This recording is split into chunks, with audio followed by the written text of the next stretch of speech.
Halo semuanya, perkenalkan nama saya Gerardon Wolfgang Sola, bisa dipanggil Wolfgang, NIM 2025 110026. Saya mahasiswa dari Universitas Flores, Prodi Ilmu Hukum, Fakultas Hukum dan Sosial Humaniora. Baik, di sini saya akan menjelaskan analisis 4 masalah hukum di Indonesia berdasarkan pembentukan dan perubahan konstitusi. Pendahuluan, konstitusi merupakan hukum dasar tertinggi dalam suatu negara yang berfungsi mengatur cara kekuasaan negara disusun, dilaksanakan, dan dibatasi.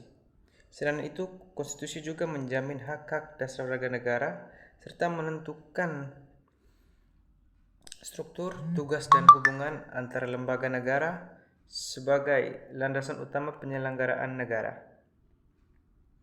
Konstitusi menjadi cerminan kehendak serta cita-cita bangsa pada saat negara didirikan. Pembentukan konstitusi tidak terjadi secara kebetulan, melainkan lahir dari proses panjang yang dilatar belakangi oleh sejarah, nilai budaya, kondisi sosial, politik, serta keinginan masyarakat untuk hidup tertib dan berdaulat. Konstitusi disusun agar pemerintah berjalan sesuai aturan dan tidak bertindak semena-mena. Berikutnya, saya akan memaparkan masalah gambaran realitas konkret. Konstitusi merupakan hukum dasar negara tertinggi yang menjadi pedoman dalam penyelenggaraan negara. Di Indonesia, konstitusi yang berlaku adalah Undang-Undang Dasar Negara Republik Indonesia tahun 1945. Seiring perkembangan zaman, dinamis politik, ekonomi, sosial, dan tuntutan masyarakat terus berubah sehingga sistem ketatanegaraan juga perlu menyesuaikan diri. Oleh karena itu, setelah reformasi 1988, Undang-Undang 1945 mengalami 4 kali perubahan atau amandemen pada periode 1999 sampai 2002. Meskipun amandemen tersebut membawa banyak perubahan positif, hingga saat ini masih muncul berbagai perdebatan mengenai perlunya perubahan konstitusi kembali.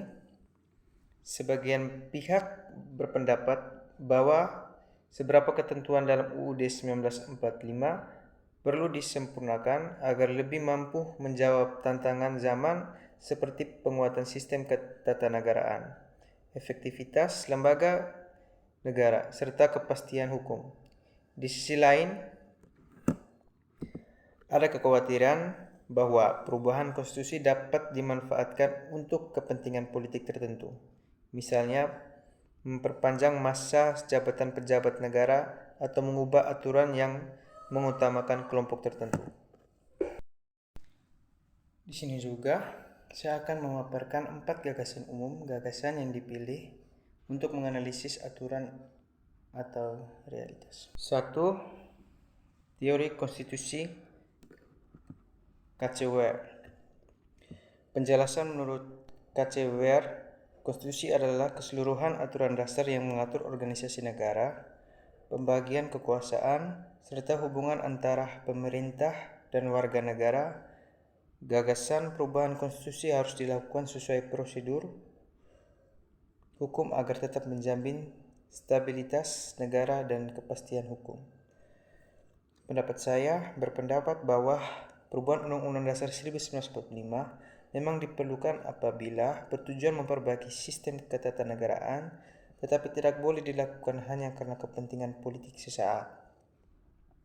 Analisis Indonesia telah melakukan 4 kali amandemen Undang-Undang Dasar 1945 pada tahun 1999 sampai tahun 2002. Perubahan tersebut berhasil memperkuat sistem demokrasi, memperjelas pembagian kekuasaan, dan meningkatkan perlindungan hak asasi manusia. 2. Teori kedaulatan rakyat Jean-Jacques Rousseau. Penjelasan Rousseau menyatakan bahwa kekuasaan tertinggi berada di tangan rakyat. Konstitusi harus mencerminkan kehendak rakyat. Gagasan perubahan konstitusi harus mengutamakan kepentingan rakyat dan dilaksanakan secara demokratis. Pendapat saya berpendapat bahwa rakyat harus menjadi dasar utama dalam setiap perubahan konstitusi karena konstitusi dibuat untuk melindungi hak dan kepentingan masyarakat. Analisis amandemen Undang-Undang 1945 menghadirkan pemilihan presiden secara langsung sebagai bentuk nyata pelaksanaan kedaulatan rakyat dalam sistem ketatanegaraan Indonesia. 3. Teori negara hukum AVDC. Penjelasan AVDC menjelaskan bahwa negara hukum menempatkan hukum sebagai kekuasaan tertinggi sehingga semua pihak wajib tunduk pada hukum.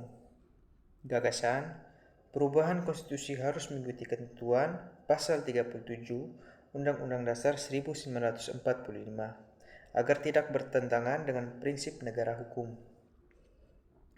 Pendapat saya berpendapat bahwa prosedur perubahan konstitusi yang ketat sangat penting agar konstitusi tidak mudah diubah demi kepentingan kelompok tertentu. Analisis: dengan adanya aturan yang jelas mengenai perubahan Undang-Undang Dasar 1945, Indonesia menjaga stabilitas sistem ketatanegaraan dan mencegah penyalahgunaan kekuasaan. 4. Teori pemisahan kekuasaan Montesquieu. Penjelasan Montesquieu membagi kekuasaan negara menjadi 3, yaitu kekuasaan legislatif, eksekutif, dan yudikatif, agar tidak terjadi pemusatan kekuasaan. Gagasan perubahan konstitusi harus memperkuat mekanisme checks and balance antar lembaga negara. Pendapat saya berpendapat bahwa pembagian kekuasaan yang seimbang akan menciptakan pemerintah yang lebih demokratis dan akuntabel. Analisis: setelah amandemen Undang-Undang 1945, dibentuk Mahkamah Konstitusi dan kewenangan lembaga negara menjadi lebih seimbang. Hal ini memperkuat sistem pengawasan antar lembaga sehingga penyelenggaraan pemerintah menjadi lebih baik. Baik, sekarang kita masuk ke kesimpulan. Pembentukan dan perubahan konstitusi merupakan bagian penting dalam menjaga kehidupan demokrasi dan negara hukum. Setiap perubahan harus dilakukan sesuai prosedur konstitusi, mengutamakan kepentingan rakyat serta berlandaskan nilai-nilai Pancasila dan Undang-Undang Negara Republik Indonesia tahun 1945. Berdasarkan keempat teori tersebut, dapat disimpulkan bahwa pembentukan dan perubahan konstitusi harus dilakukan secara hati-hati, sesuai prosedur hukum, mengutamakan kepentingan rakyat, serta menjaga keseimbangan kekuasaan antar lembaga negara. Dengan demikian, perubahan konstitusi benar-benar menjadi sarana untuk memperkuat demokrasi, negara hukum, dan mewujudkan tujuan negara sebagaimana dimanatkan dalam Undang-Undang Dasar Negara Republik Indonesia tahun 1945. Baik, itu saja pemaparan materi dari saya. Bila ada salah kata, saya minta maaf. Sekian dari saya. Terima kasih.